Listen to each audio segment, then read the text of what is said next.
I feel kind of like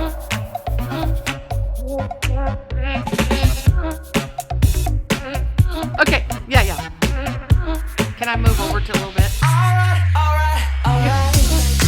Hi, friends, it's Brenda. There's a lot going on in our world right now that can make us feel hopeless. So let's take some time to find hope.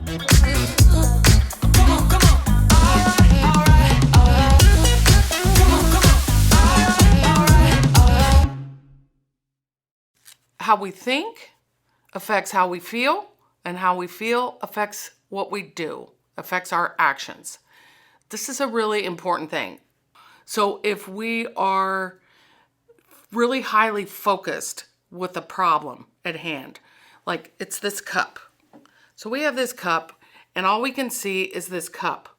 We can do that with good things, bad things, whatever. So what we're focusing on is what we're thinking about, and then from there it affects how we feel. Like, oh, I feel good, or I feel afraid, I feel guilty. Then those things influence this so now what, which is how we act. With this crisis that we are facing right now, a lot of really scary things come to mind. I think I'm going to die. I'm going to get this.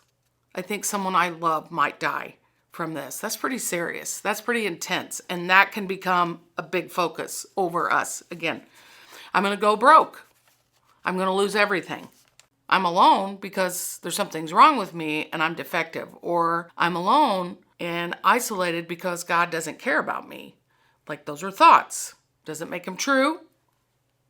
So then those things affect then how we feel. I feel anxious.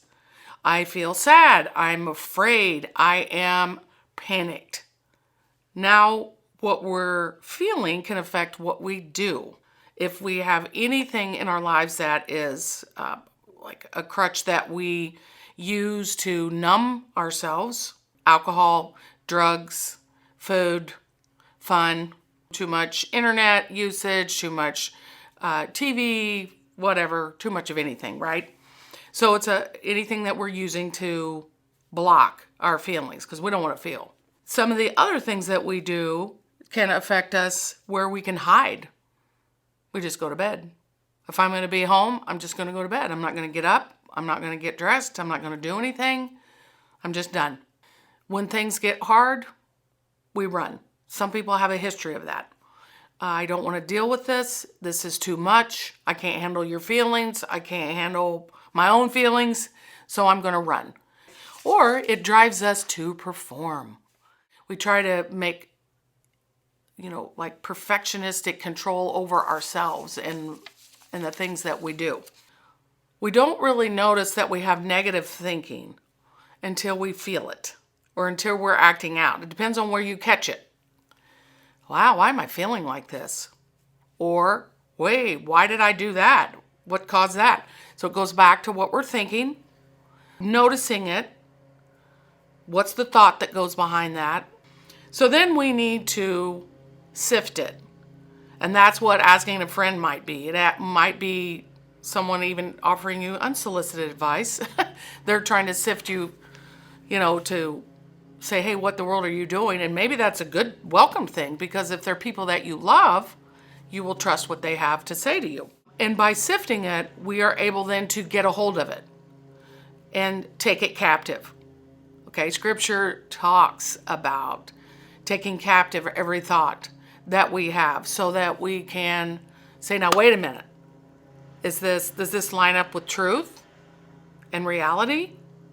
Focusing on healthy ways of thinking, feeling, acting. It takes an effort. And we have to practice it. So what are you thinking about? What are you focusing on? And is it something healthy? Is it something that's going to make a difference in your life? For me, I focus on God's promises during the darkest days of my own life. Something negative will come up. Then we can sift through it and say, so now what are we going to do with this thing? And remember what God says about who we are and that He promises He'll never leave us or forsake us. He's our comforter. He's our hope. And we actually grow from that. We can grow. So, what are you thinking on? What are you focusing on?